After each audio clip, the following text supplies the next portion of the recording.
Bien, Profesor, yo tengo una pregunta, adelante, eh, Bianca. sobre todo como usted que trabaja o ha trabajado con especies como de áfidos, de pulgones, donde muchos tienen una reproducción que no es Ujú, principalmente sexual. exactamente. em, ¿Cómo se explica como el éxito y como la falta de o sea, como que no sean poblaciones muy frágiles y Mm, que sean al final fáciles mm, de erradicar a lo mejor en una zona, en un área, siendo que uno esperaría que tengan una diversidad genética baja, ¿no? Baja, Por exactamente. su tipo de reproducción. Entonces, no sé si Así me puede es. comentar algo de eso, que yo también estoy como relacionada con el área de control biológico y eso Ujú. me llama la atención. Por supuesto. Esto es una verdadera paradoja. En general, la, la teoría genética y evolutiva, los datos empíricos también de los fenómenos de reproducción sexual versus reproducción asexual nos hacen inclinar, ¿no es cierto?, el pensamiento a que los organismos como los pulgones u otros organismos que se reproducen de forma asexual, partenogenética, por ejemplo, deberían ser menos exitosos que los organismos de reproducción sexual, debido a que no hay recombinación. Y como no hay recombinación, entonces es menos probable que las mutaciones, lo que acabamos de ver, ¿no es cierto?, las mutaciones se puedan propagar en las poblaciones.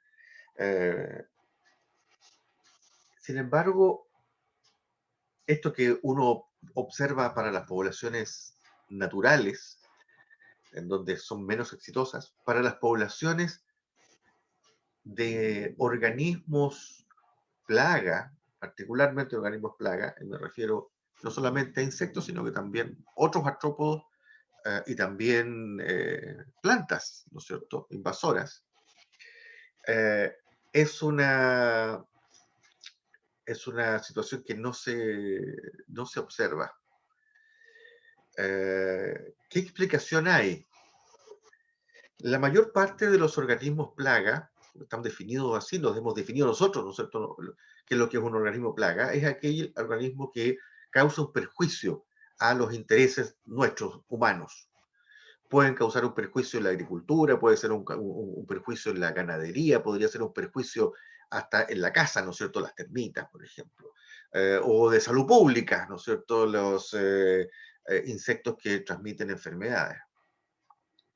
Particularmente para el caso de los insectos que invaden los agroecosistemas, la teoría genética y los datos empíricos que se observan para poblaciones naturales no se validan en los agroecosistemas.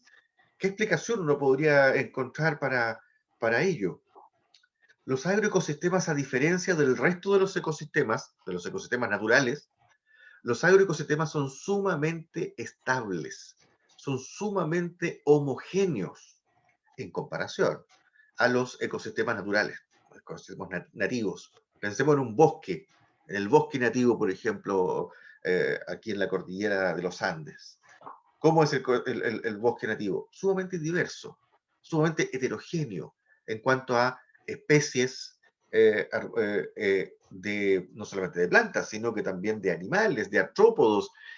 Comienza a haber un mayor control, autocontrol, una autorregulación de los tamaños poblacionales de las especies que interactúan en estas grandes comunidades, ¿no es cierto?, en estos ecosistemas naturales, nativos. Pero en los ecosistemas manejados, la diversidad genética de los organismos que pertenecen, que forman parte de ese ecosistema, es muy baja. La biodiversidad que observamos en un ecosistema manejado es muy baja. Eh, Pensemos en los cultivos. Los cultivos tienen muy baja diversidad genética. Ojalá, ¿no es cierto?, desde el punto de vista de la producción, ojalá todas las plantas fuesen genéticamente idénticas, ¿no es cierto?, porque así se produciría Todas deberían producir la misma cantidad de producto. Y para eso, ¿no es cierto?, se intenta de que el efecto ambiental sea el mismo para todos, ecuación fundamental de la genética. El fenotipo es consecuencia del genotipo interactuando con el ambiente. Mientras más homogéneo el ambiente, la misma cantidad de riego, la misma cantidad de fertilizantes, las plantas se crecen al mismo tiempo, entonces no tienen la misma altura, y entonces no hay, eh, no hay, no se entorpece la fotosíntesis entre plantas vecinas, ¿no es cierto? Porque una le dé sombra a la otra, son todas iguales. Eh, bueno, toda esa baja biodiversidad característica de los agroecosistemas ha hecho que la ausencia de diversidad genética en organismos plaga, por ejemplo los pulgones, no sea un problema, sino que al contrario, sea una ventaja. Ahí está la paradoja. No es ni siquiera un problema, sino que es una ventaja, porque permite entonces que los organismos plagas se multipliquen muy rápidamente. La reproducción asexual asegura eso, la reproducción partenogenética asegura una reproducción, una multiplicación muy rápida, un aprovechamiento muy rápido de los recursos. La ausencia de biodiversidad limita que existan poblaciones de enemigos naturales que pudiesen actuar como controladores biológicos de las especies de plaga. Entonces, se tiene que recurrir a introducir especies, ¿no es cierto?, a liberar organismos en el agroecosistema para que actúen como controladores biológicos, porque no hay enemigos naturales, ¿no es cierto?, de forma natural, para que la redundancia, ¿no es cierto?, no hay enemigos naturales. Las plagas son muchas de las plagas son introducidas. Y no solamente esto es una característica de los pulgones, por ahí tengo alguna revisión, si te la puedo hacer llegar. Un buen porcentaje, más del 50, tal vez más cercano al 60 o 70% de las especies que constituyen plagas importantes a nivel mundial favorecen la reproducción asexual por sobre la reproducción sexual. Particularmente por esta característica, esta baja heterogeneidad, más bien alta homogeneidad de los agroecosistemas, funciona como un verdadero caldo de cultivo para especies como los insectos herbívoros u otros artrópodos, eh, respecto, ¿no es cierto?, a que se alimentan de una planta de plantas que son todas genéticamente idénticas o casi muy parecidas. Entonces no hay impedimento. No, la variación genética en esas especies de plaga sería una mala noticia, porque generaría diversidad, generaría heterogeneidad en la forma en que podrían alimentarse, en el éxito ¿no es cierto?, en el éxito reproductivo respecto a sus posibilidades de alimentarse de la planta. Entonces, la baja diversidad es una buena noticia, es una herencia en bloques. La partenogénesis lo que genera es una herencia en bloques. La arquitectura genética se hereda completa o casi completa a la descendencia. Y eso aumenta entonces el éxito de las plagas. Bueno, muchas gracias, sí me queda como claro. ¿Sí? Sí, sí, por supuesto. Y me imagino que, claro, las invasiones también se ven favorecidas cuando en todos los lugares donde siembran ese mismo cultivo van a encontrar las mismas condiciones. Exactamente. Entonces, Exactamente. Entonces, las invasiones son muy probables de ocurrir porque la forma en que de manejo de un cultivo en Europa es prácticamente el mismo aquí en Chile o en Estados Unidos o en la India o en claro. China. Sí, Eso muy claro, aumenta la gracias. probabilidad. Muy bien. ¿Algún otro comentario o pregunta? Ok. ¿Cómo detectar y cuantificar esa diversidad genética, característica de las poblaciones, que se genera por mutaciones y se recombina durante la reproducción sexual? A pesar de que hay otros mecanismos de recombinación, ¿eh? Bueno, marcadores. Marcadores genéticos. Esos son entonces Esa es la respuesta. En genética es fundamental identificar a los genotipos. Eso, ¿no es cierto?, lo aprendimos en el colegio prácticamente. Nosotros aprendimos cuando tuvimos las primeras clases de genética, de herencia, y nos presentaron al señor Mendel. Aprendimos, ¿no es cierto?, que en genética es fundamental identificar a los genotipos. Hoy día hablamos de genotipar.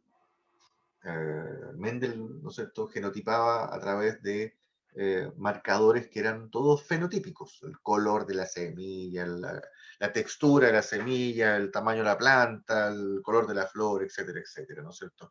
Después, más tarde, los genetistas empezaron a estudiar otros organismos, la mosca drosófila, entonces el color de los ojos, el tamaño de las alas, la forma de los ojos, etcétera, etcétera, ¿no es cierto? Esta genotipificación, sin embargo, no siempre se basa en el rasgo de interés. Y esto es muy importante de entenderlo en genética de población, en ecología molecular. No siempre voy a genotipar para un rasgo para el rasgo de interés. ¿Vale? Es decir, no siempre voy a genotipar, nunca, no siempre voy a conocer el genotipo que está detrás del color de los ojos o de la forma de las alas, sino que voy a usar sistemas de marcadores genéticos que me den información respecto a cómo está ocurriendo la transmisión de la información genética a nivel poblacional, independiente que se trate o no del gen que codifica para. Los marcadores genéticos en general no, no incluyen a los genes que codifican para un determinado rasgo, sino que la información que me entregan los marcadores genéticos es cómo está ocurriendo la segregación en la población. Marcador genético informa sobre la variación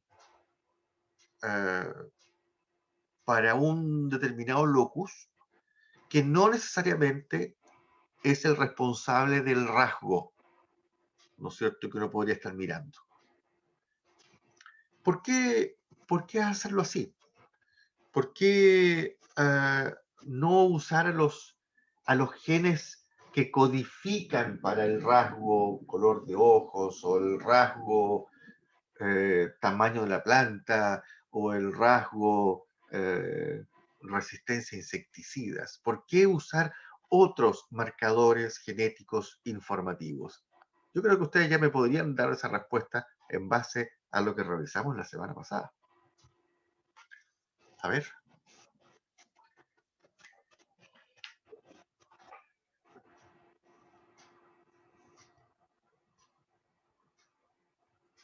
¿Por qué usar otros tipos de genes que vamos a llamar marcadores genéticos, en lugar de usar como marcador genético a los genes que codifican para determinados rasgos visibles o medibles? Si ustedes se recuerdan, muchos rasgos pueden estar bajo selección. Muchos rasgos pueden ser esenciales para la sobrevivencia de los organismos. Si ese fuese el caso, utilizar a esos genes como marcadores genéticos implicaría un sesgo al momento de entender qué es lo que está ocurriendo en una población, ya sea población natural o población en un sistema manejado. Da lo mismo. Da igual si la población es sexual o asexual. Tampoco no es el tema. El tema es evitar el sesgo que puede producir genes, usar genes que son responsables de rasgos que eventualmente podrían estar bajo selección. Rasgos adaptativos. Para eliminar ese sesgo, yo les hablaba la semana pasada de las mutaciones de la variación neutral. De la variación neutral.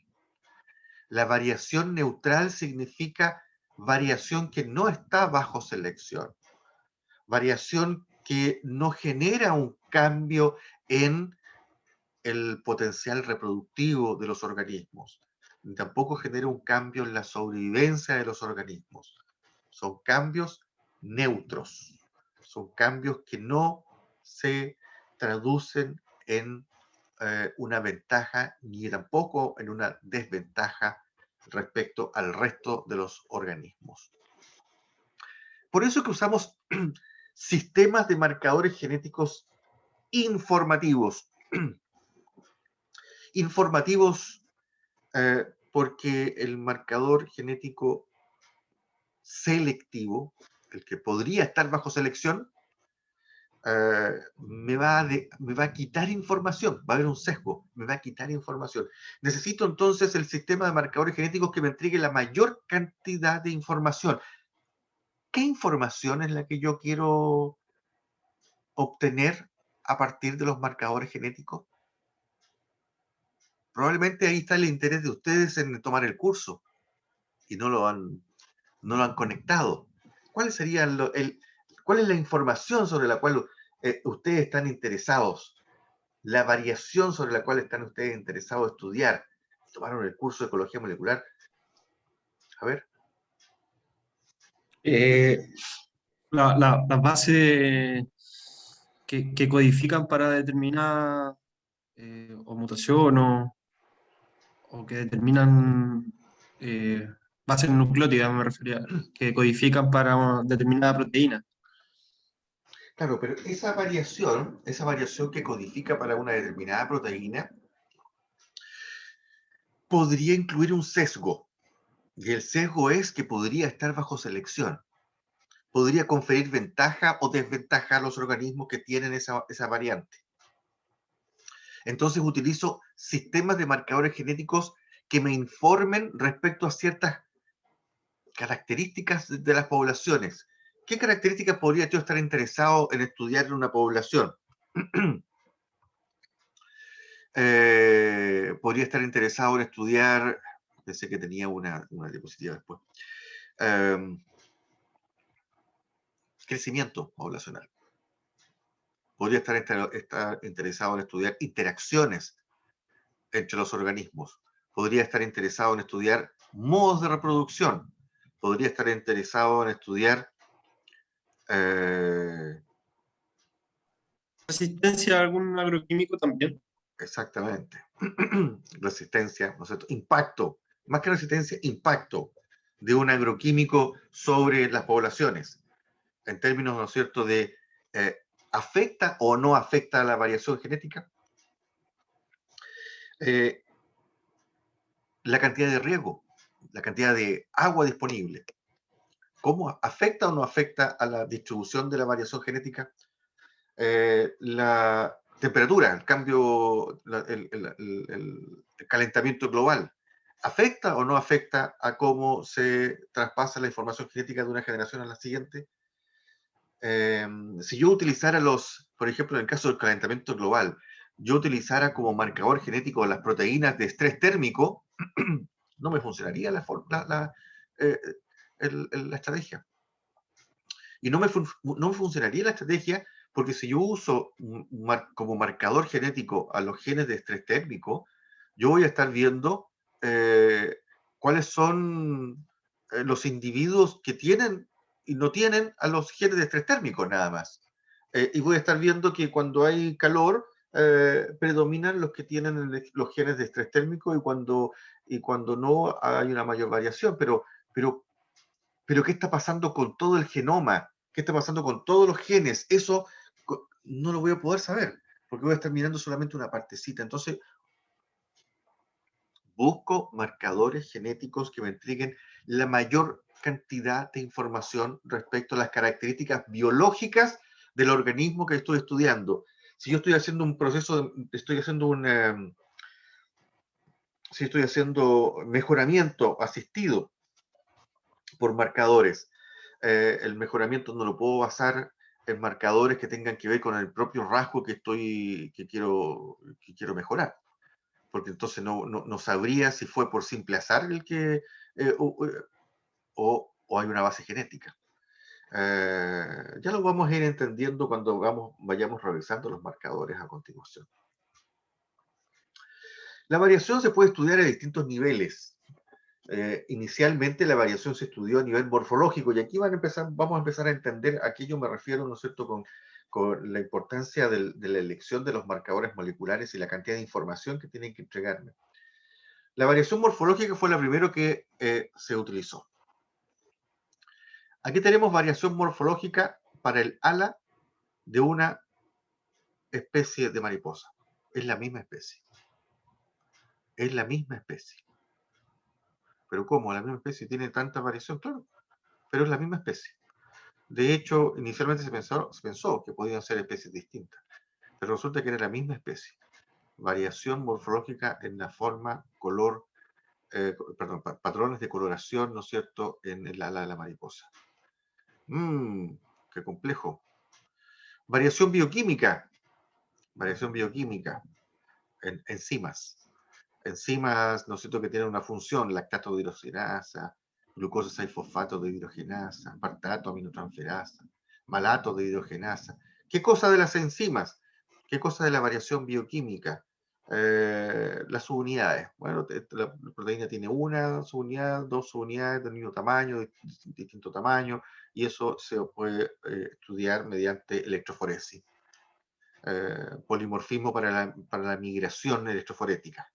Un individuo, ¿no es cierto?, tiene un tamaño del fragmento, otro individuo, otra especie, tiene otro, variación bioquímica.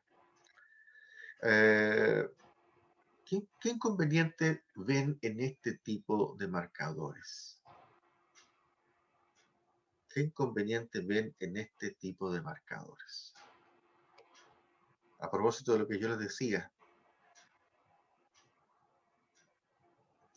si yo estudiase la variación morfológica para este tipo de coloración, patrones, ¿no es cierto?, de formas y colores en la ala de mariposa, ¿qué problema yo podría estar incorporando si yo quiero estudiar cómo segregan los genes en la población para entender el efecto de la temperatura, del cambio global? ¿Qué inconveniente yo podría estar incorporando aquí? Que resulta que, a ver, ¿verdad? O sea, lo que usted decía, que son características que estarían bajo selección, entonces puede que encuentre una menor frecuencia de algunos solo porque, digamos, tiene una mayor desventaja, pero no ventaja. necesariamente porque segregue menos, claro. Exactamente. Por ejemplo, mi pregunta es, yo quiero estudiar el efecto del calentamiento global sobre la diversidad genética en una población de esta mariposa. Entonces digo, voy a estudiar como marcador genético, voy a utilizar el patrón de coloración. Pero resulta que este patrón de coloración es el que les permite a estas mariposas defenderse de sus depredadores. Ah, chuta. Entonces, claro, porque resulta que esto simula, ¿no es cierto?, otros organismos, simula, ¿no es cierto?, estas mariposas pueden simular los ojos de un ave, entonces el depredador va a decir, pero esto no es una mariposa, es un ave. Y el depredador entonces escoge otros, los que no tienen el patrón, por ejemplo, o tienen un patrón distinto. ¿Qué significa entonces? Que esta variación morfológica estaría bajo selección, la selección de los depredadores, y por lo tanto, si yo lo utilizara esta variación genética como fuente de información para entender los efectos del cambio del calentamiento global, yo estaría introduciendo un sesgo que tiene que ver con que la diversidad que yo voy a observar va a estar en realidad afectada por dos factores y no voy a poder separar esos dos factores.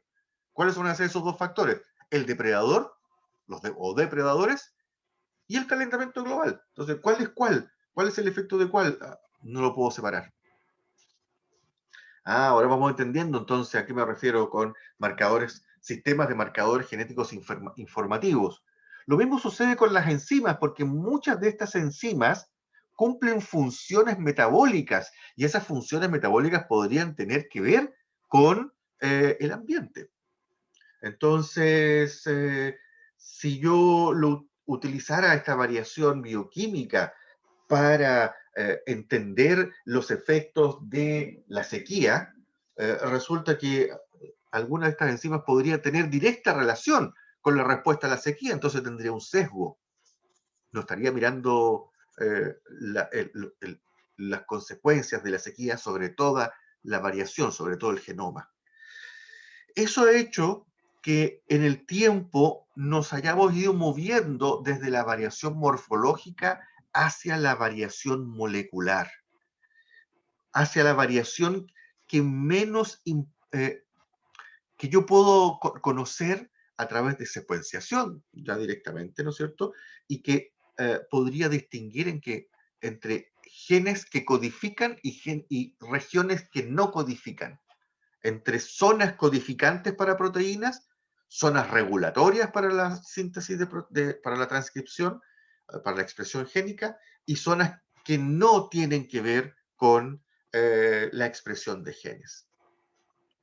Son esas zonas que no tienen que ver con la expresión de los genes, ni tienen que ver con la secuencia de genes codificantes para proteínas, las que me van a servir como herramienta para medir la variación genética en las poblaciones y poder someter a prueba entonces si un agente, el que yo quiera evaluar, tiene o no tiene un impacto sobre la variación.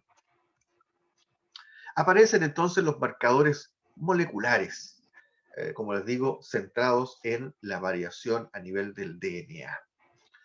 Como todo buen marcador genético, tiene que cumplir dos condiciones. Primero, tienen que ser heredables, tienen que ser entregados a la descendencia. Eso es esencial. Todos los marcadores genéticos tienen que tener esta condición y los marcadores moleculares no pueden ser la excepción. Y segundo, tienen que ser variables. Claro, tienen que mostrar múltiples estados. Tiene que haber polimorfismo. Sin polimorfismo yo no podría cuantificar variación. La primera clase que vimos nosotros cuando yo les hablaba del polimorfismo, las formas alternativas en que se manifiesta un determinado locus. Aquí está, presencia de dos o más fenotipos discontinuos que segregan, se heredan en una población. Segregar es heredar. Segregar tiene que ver con la forma en que se entregan los cromosomas durante la división mitótica y división meiótica. Por lo tanto, segregar es de alguna forma sinónimo de heredar. Distintos marcadores permiten cuantificar los niveles de polimorfismo. El polimorfismo a nivel molecular, ¿no es cierto?, podría ser para una zona o para una región, podría ser esta secuencia. Aquí tenemos polimorfismo.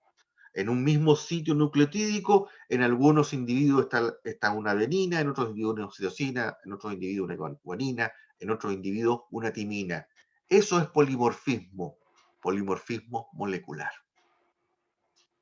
Este polimorfismo es el que me va a servir para poder estimar las frecuencias genéticas. Primera clase, frecuencias genéticas. Los polimorfismos, esta variación que se genera por mutaciones, clase anterior, esta variación que tiene un origen, yo puedo cuantificarla, puedo cuantificar el polimorfismo a través de las frecuencias en que se encuentra cada variante, cada versión. ¿Cuántos individuos para ese sitio llevan adenina? ¿Cuántos individuos llevan la versión 2? ¿Cuántos individuos llevan la versión 3? Etcétera. Puedo calcular frecuencias. ¿Cuántos individuos llevan? El número de individuos que tiene una cierta combinación, un cierto genotipo. Entonces, cuando yo les decía al principio que la genética recurre a herramientas que permiten genotipar, me refiero precisamente a esto. Identificar genéticamente a cada individuo. Y a partir de la identificación genética de cada individuo, yo puedo obtener frecuencias en que se encuentra la variación en una población.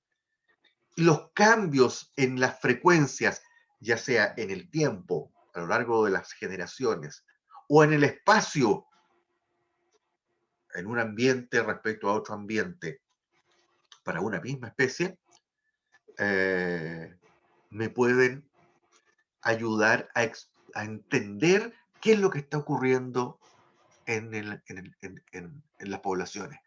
¿Qué agentes ambientales podrían estar dando cuenta de cómo se entrega la variación genética de una generación a otra? De las diferencias entre poblaciones distintas, una sometida a un ambiente mediterráneo, aquí en la zona central, ¿no es cierto? O un ambiente en el sur templado lluvioso.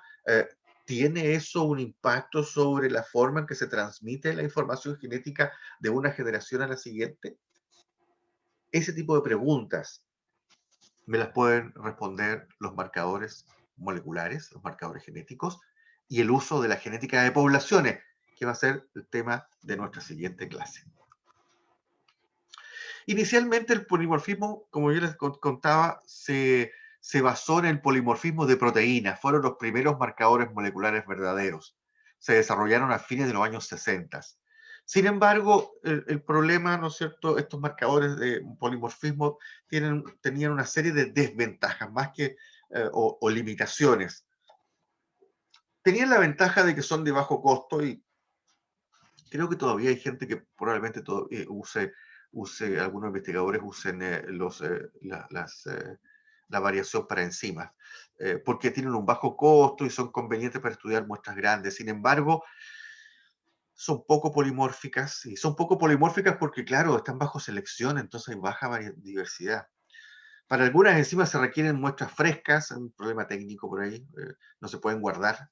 No son necesariamente neutras, y ahí está el gran problema de estos marcadores, porque hay un sesgo, porque la expresión de esas enzimas puede ser dependiente de las características ambientales. Entonces, si es dependiente de las características ambientales, yo quiero estudiar el efecto de una característica ambiental en particular, no voy a poder separar esa característica ambiental que podría estar dando cuenta de la variación.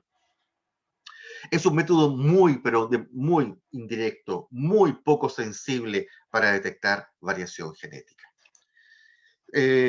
Una vez que aparecen los marcadores que permiten estudiar el polimorfismo a nivel del DNA, estos comienzan a ser mucho más utilizados para estudiar la variación en las poblaciones. El polimorfismo del DNA. Dos tipos de polimorfismo son los que vamos a revisar, que son los que se utilizan como marcador molecular. Hay dos tipos de polimorfismo. El polimorfismo que tiene que ver con la secuencia de nucleótidos. Por ejemplo, aquí, ¿no es cierto? Aquí tenemos dos individuos, el individuo 1 y el individuo 2, y son distintos. Para el mismo sitio nucleotídico son distintos.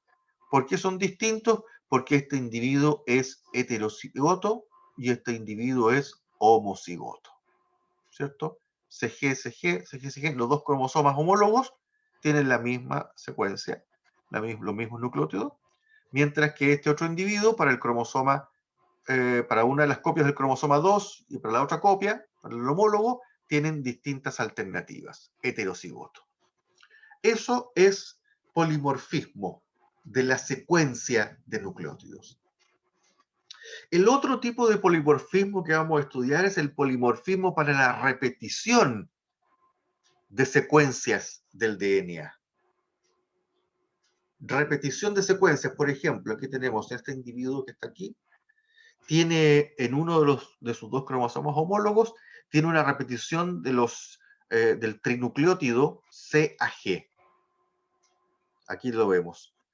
Tiene 1, 2, 3 veces en este cromosoma, 1, 2, 3, 4, 5 veces en el otro cromosoma, es heterocigoto. Es heterocigoto 3, 5. 3 repeticiones aquí, 5 acá. Este otro individuo, para la misma repetición, en la misma zona del genoma, tiene 1, 2, 3, 4, 5 en un cromosoma, y en el otro cromosoma tiene 1, 2, 3, 4, 5, 6, 7, o sea, es 5, 7. Heterocigoto 5, 7. Heterocigoto para un marcador que tiene que ver con el número de repeticiones cortas en el genoma. Esos son los dos tipos de polimorfismo de DNA que hoy día se utilizan para caracterizar genéticamente a los organismos de una población. Son dos clases conceptualmente diferentes de marcadores moleculares, entonces. El polimorfismo para la secuencia del DNA y el polimorfismo para la repetición de secuencias en el DNA. ¿Por qué el DNA? Porque el DNA es más variable que las proteínas. La variación se mide mucho más directamente. La secuenciación me permite medir mucho más directamente los cambios. Se pueden detectar los cambios, las mutaciones mismas se pueden detectar a través del estudio de la secuencia del DNA. El DNA se puede manipular, se puede cortar, se puede amplificar, se puede secuenciar. El DNA es mucho más resistente al almacenamiento por largo tiempo. El DNA se puede obtener a partir de muestras poco preservadas. El DNA se puede obtener a partir de restos de organismos. El organismo no tiene que estar vivo, etcétera, etcétera. Una serie de ventajas en el uso del DNA por sobre el uso de las proteínas.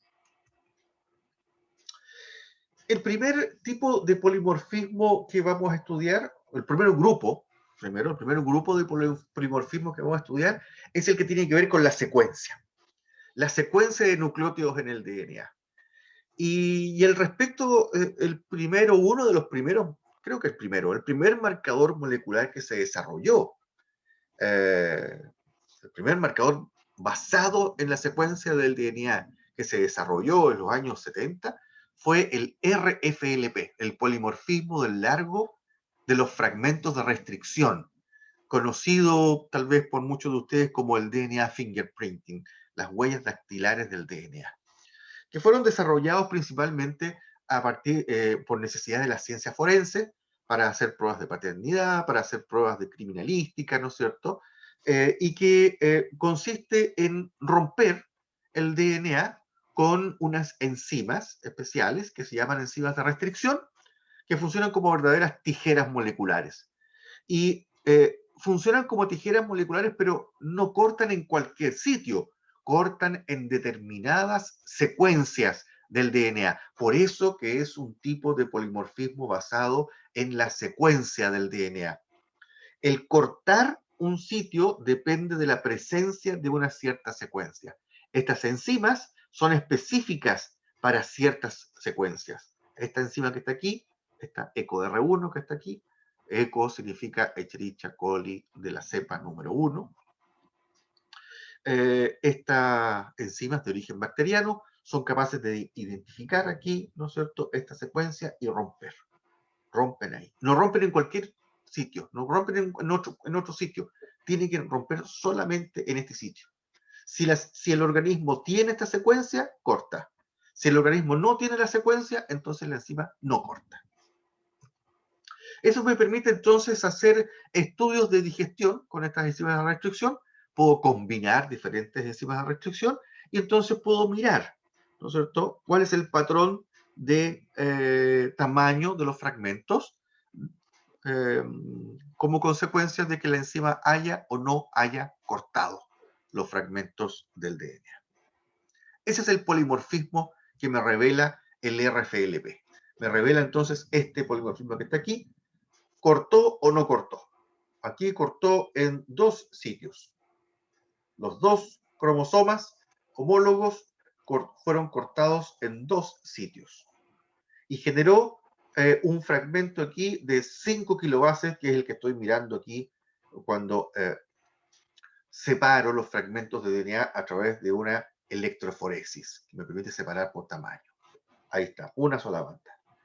En el otro individuo, el individuo B, la misma enzima de restricción, que se usó acá, la ocupo acá, y aquí me generó en un homólogo 2 cortes, pero en el otro homólogo me generó 1, 2, 3 cortes. Y en lugar de generar entonces un solo fragmento de 5 kilobases, generó, además del fragmento de 5 kilobases, generó un fragmento de 2 y un fragmento de 3. fragmento de 2 y un fragmento de 3. El individuo A es distinto al individuo B en cuanto a su secuencia de nucleótidos, porque se generaron fragmentos de distinto tamaño. Hubo un patrón de corte distinto, y eso involucra que los individuos son genéticamente distintos para esa zona del DNA que es reconocida por una determinada enzima.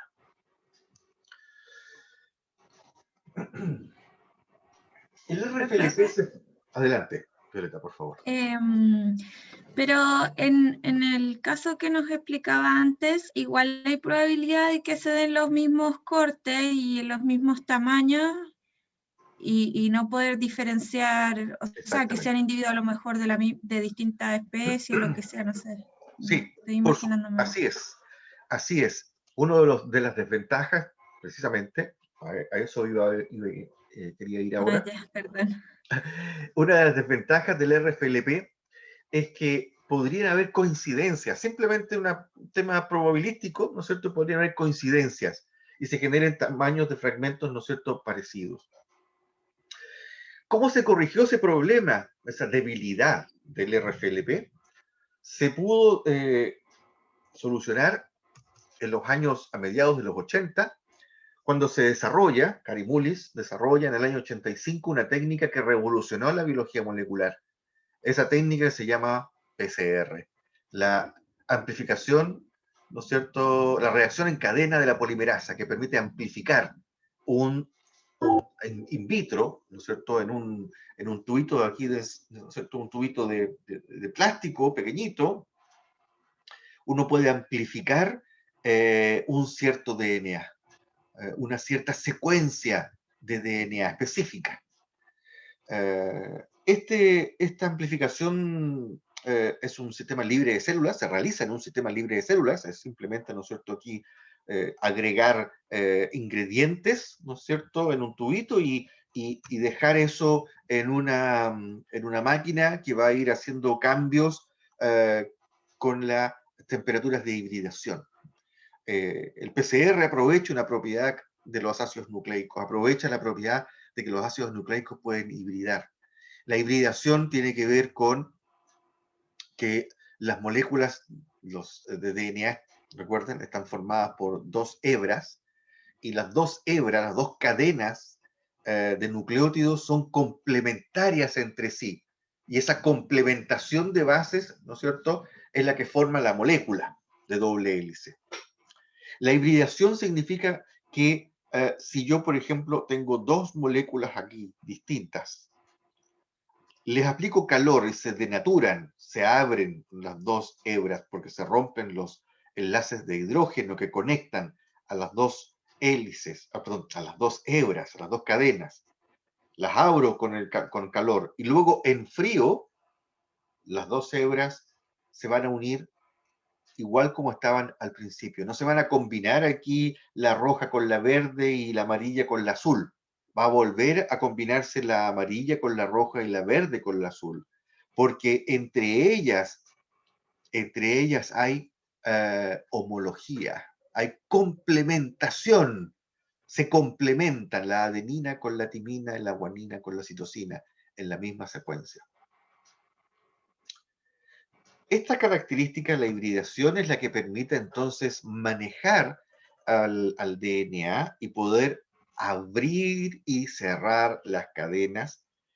Y en ese juego de abrir y cerrar las cadenas al cambiar la temperatura, yo puedo agregar un partidor, una secuencia corta de DNA, que como es corta, se va a hibridar más rápidamente con su homólogo que lo harían las dos hebras de DNA entre sí. Un tema de competencia. Entonces, al subir la temperatura, las dos hebras se abren y si yo le agregué un partidor, una pequeña secuencia de nucleótidos, esa secuencia de nucleótidos cortita, ese oligonucleótido, se va a unir más rápidamente que lo harían en las dos hebras grandes. Si a esto yo le agrego nucleótidos y le agrego una enzima, la polimerasa, entonces puedo hacer que al bajar la temperatura se pueda copiar una de las hebras, se pueda copiar la otra hebra, generando entonces dos cadenas nuevas, dos copias nuevas. A partir de una, ahora tengo dos. Y puedo repetir el proceso, nuevamente elevando la temperatura cambiando la temperatura, ¿no es cierto?, para ir sintetizando artificialmente una cierta secuencia de DNA.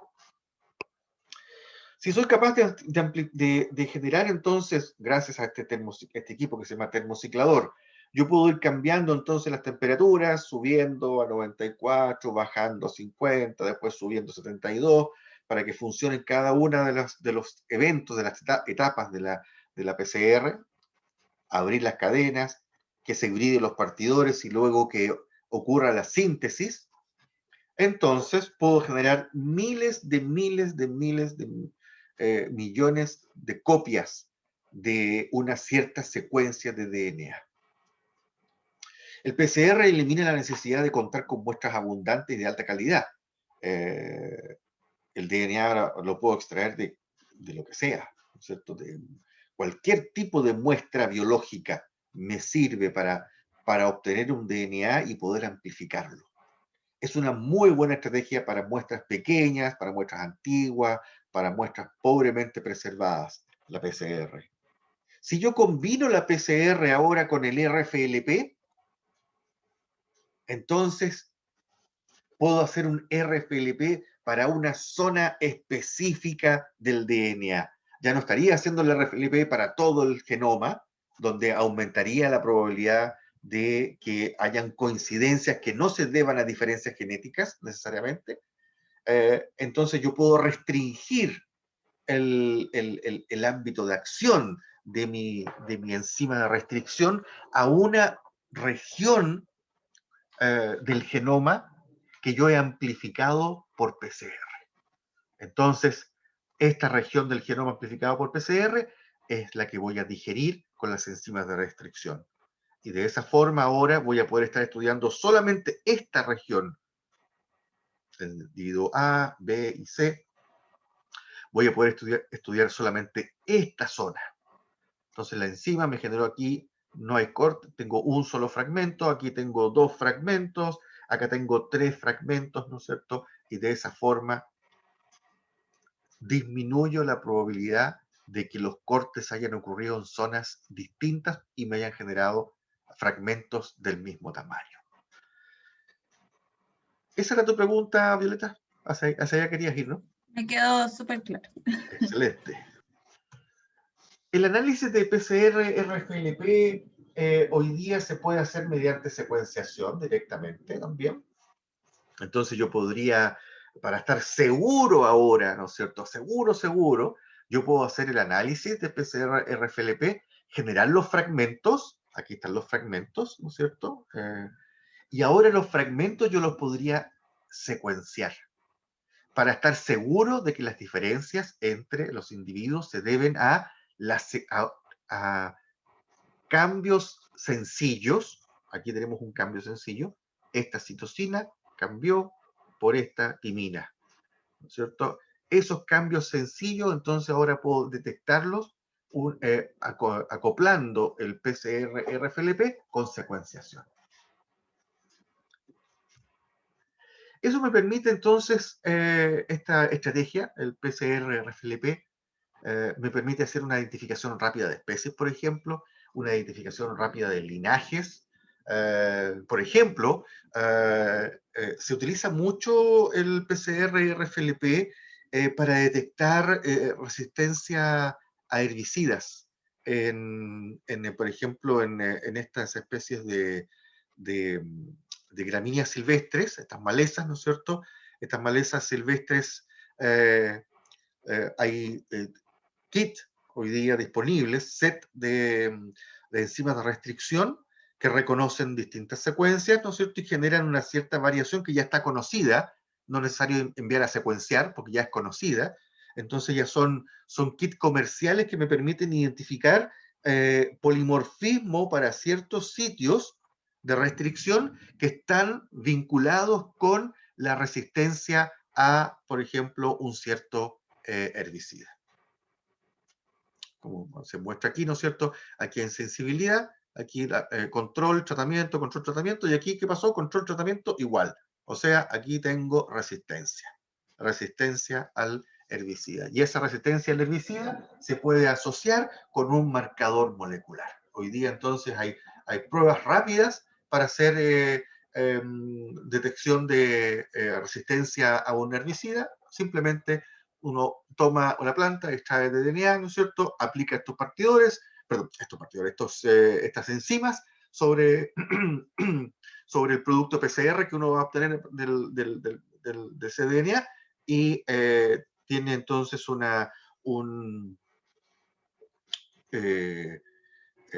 uno puede analizar entonces los fragmentos diagnósticos, esa es la palabra que se me había olvidado, fragmentos diagnósticos para diagnosticar si hay o no hay resistencia a un cierto herbicida. Ok. Ventajas y limitaciones del RFLP. Amplia gama de aplicaciones, ya que permite estudiar sitios potencialmente polimórficos.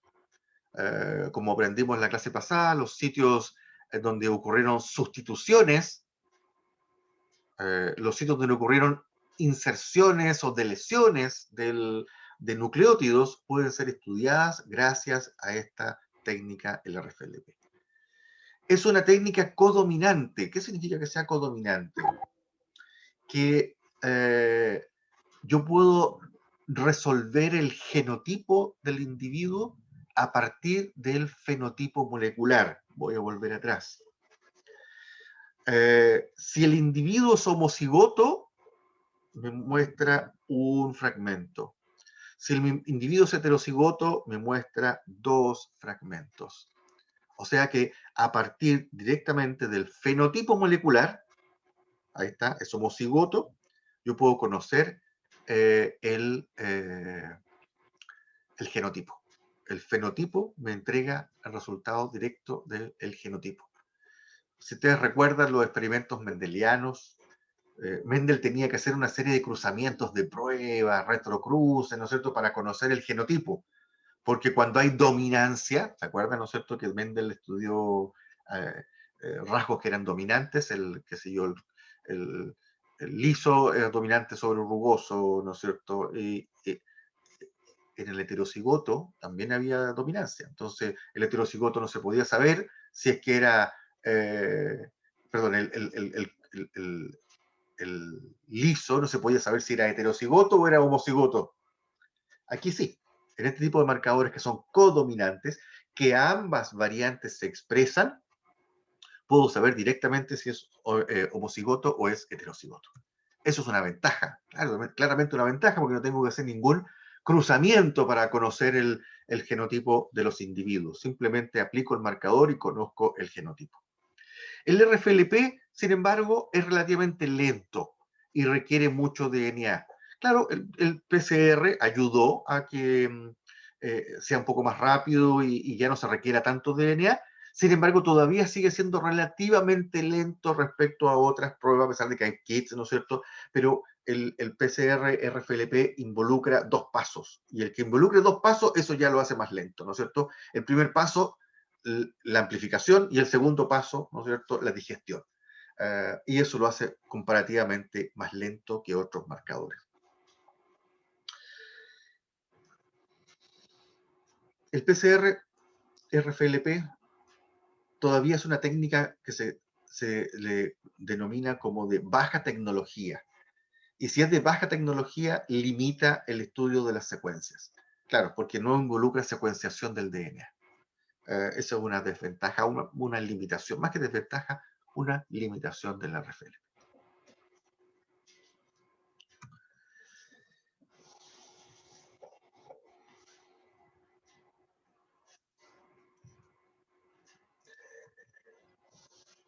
Uno de los grandes desafíos de la genética de poblaciones hoy día aplicada a fenómenos que están ocurriendo relacionados con el cambio global, tienen que ver con las invasiones. Hoy día las invasiones biológicas son un gran problema para la agricultura, para la ganadería, para la industria forestal, porque las especies se están moviendo más fácilmente entre los distintos países. Las especies, ¿qué especies? Las especies plagas, particularmente. Las especies que pueden transmitir enfermedades, los organismos que pueden transmitir enfermedades, los organismos que pueden transmitir virus, se están moviendo mucho más rápidamente y más fácilmente entre los distintos continentes. El uso de los marcadores genéticos moleculares, el uso de la biología de poblaciones, de la genética de poblaciones, hoy día me permiten hacer estudios para determinar de dónde provienen las especies que pueden estar arribando a un determinado lugar. Entonces, por ejemplo, aquí tenemos un ejemplo de una población que está invadiendo Estados Unidos, que está invadiendo Japón y está invadiendo Australia. Y podemos reconstruir la historia de la invasión y nos lleva, ¿no es cierto?, a Europa. Y al hacer la reconstrucción nos damos cuenta que también, bueno, está invadiendo Sudamérica. Pero Sudamérica, la pregunta es, bueno, ¿fue invadida directamente de Europa o desde otra zona? No puede reconstruir la historia y aquí, como se señala, se indica, ¿no es cierto?, que aparentemente es más probable que esta invasión que está ocurriendo en Sudamérica provenga de Norteamérica. Todos estos patrones de movimiento de organismos se pueden estudiar gracias a los marcadores moleculares, gracias a el uso de una disciplina de la genética. Uy, ¿qué pasó aquí? Disciplina de la genética que se llama filogenética y filogeografía. ¿Qué es lo que es la filogenética? ¿Qué es lo que es la filogeografía? La filogenética nos habla sobre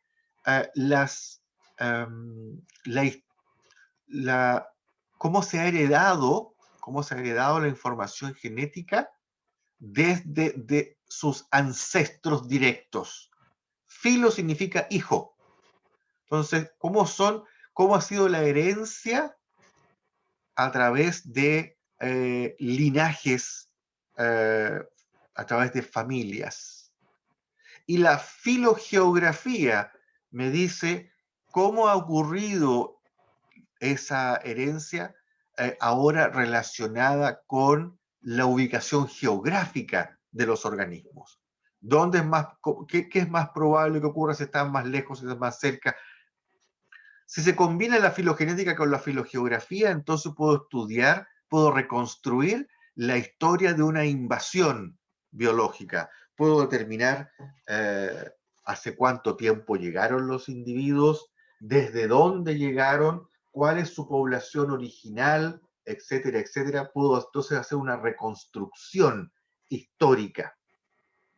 Y para hacer estas reconstrucciones históricas, recurro a un tipo de marcador genético que tiene que cumplir un requisito. Y el requisito es que me permita saber de quién es hijo, hija, ese individuo. Filogenética, filogeografía, hijo. ¿De quién es hijo o hija ese cada individuo que yo estoy estudiando? Para eso requiero entonces marcadores genéticos que me entreguen esa información. Marcadores genéticos parentales. Marcador mitocondrial, por ejemplo, me entrega información respecto a las madres. Marcador de cloroplasto también me puede entregar información respecto a las madres. Cromosoma Y, en el caso de muchos organismos, muchos animales, cromosoma Y me entrega información respecto a los padres. Entonces puedo establecer relaciones entre los organismos y estudiar y hacer estudios de genética de poblaciones basándome en que los individuos son hijos de ciertos progenitores. La reconstrucción filogeográfica se realiza en base principalmente, pero no exclusivamente, como vemos en este gráfico, porcentaje de artículos en un año en donde se utilizó DNA mitocondrial. La mayor parte, ¿no es cierto?, son para estudios de filogeografía. Poquito para cloroplastos, poquito para RFLPs u otros marcadores nucleares. Esta es la diferencia. El núcleo me aporta poca información, porque en el núcleo ocurría, ¿qué ocurría en el núcleo? Que vimos hace un ratito, al inicio de la clase, en el núcleo, ¿no es cierto?, en los organismos de reproducción sexual ocurre una recombinación. Y si ocurre una recombinación, entonces me va a costar mucho más hacer el seguimiento de este gen viene de la madre o del padre, porque si ocurrió recombinación, ya no sé si viene del padre o de la madre. Si no hubiera recombinación, yo podría saberlo. ¿Se acuerdan cuando lo vimos al principio? Los cromosomas maternos y paternos que recibimos cada uno. Entonces es más complicado. Pero sí sabemos, para muchos organismos, que las mitocondrias y los cloroplastos son de herencia exclusivamente materna, mientras que el cromosoma Y puede ser de herencia exclusivamente paterna. Entonces puedo hacer un seguimiento con una mayor certeza de que la variación que estoy estudiando viene de un padre o viene de una madre. Algunas características antes de irnos a un descanso, algunas características del DNA mitocondrial, por ejemplo, el DNA mitocondrial es un DNA que no recombina. Muy importante para los estudios de ¿no es cierto?, filogeografía o filogenética, los hijos. Puedo entonces hacer la reconstrucción de quiénes son los padres y las madres, porque no hay recombinación. Es un genoma pequeño, es un genoma sencillo, posee poquitos genes, pero posee una región que se llama la región control, que es una región no codificante, pero hipervariable. Hipervariable. Acá está la región control. Esta región control me permite entonces estudiar, aquí está el de loop, me permite estudiar variación. Porque todas estas otras secuencias son secuencias que codifican para proteínas, no me van a servir, o codifican para RNA, si no me van a servir. Pero ¿por qué me va a servir esta? Porque es una región, en negro, es una región no codificante. Y como vimos al principio, ¿no es cierto?, si es no codificante, entonces la probabilidad que esté bajo selección va a ser más baja. Esa región es hipervariable. Y como es hipervariable, es más polimórfica. Y como es más polimórfica, puedo estudiar entonces variación y puedo calcular frecuencias. Entonces tiene una serie de características que hacen útiles al DNA mitocondrial como herramienta para estudiar ancestría. El DNA mitocondrial es un marcador, como les decía entonces, de linajes. El DNA cloroplastídico también es un marcador de linaje. El DNA que está en el cromosoma Y también es un marcador de linajes. Posee regiones codificantes, pero también posee regiones no codificantes con gran variación intraespecífica. Y ahí está, ¿no es cierto?, la ventaja, ¿no es cierto?, asociado con que no hay recombinación. Y si no hay recombinación, entonces puedo hacer un seguimiento mucho más confiable respecto a cuáles son los padres. Esta reconstrucción, ¿no es cierto? Estos son los hijos, y aquí los padres, los abuelos, los bisabuelos. Puedo hacer esta reconstrucción. Lo que está hoy presente, lo puedo usar para reconstruir el pasado de los organismos.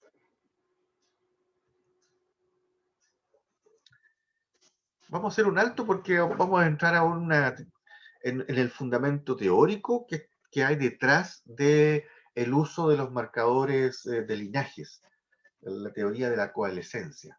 ¿Por qué lo que hoy día puedo ver, lo que hoy día puedo caracterizar, me sirve para reconstruir la historia. Sin tener, ¿no es cierto?, en los humanos no es problema, porque uno va a la familia y le pregunta, oiga, ¿cuáles eran sus papás? ¿Y qué características tienen los papás? ¿Y se acuerda usted de los abuelos?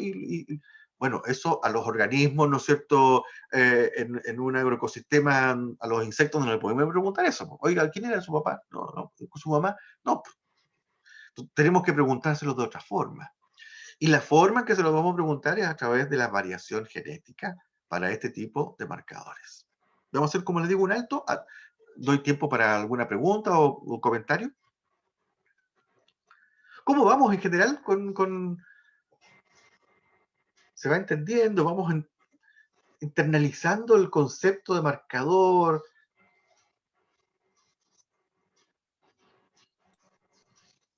Sí, profesor, está clara la explicación que Muy tenemos bien. hasta ahora, profesor. Excelente, muy bien. Ya, pues entonces hacemos un descanso. Voy a parar la grabación. Son las 11, casi 11:30. Descansemos hasta 10 para las 12.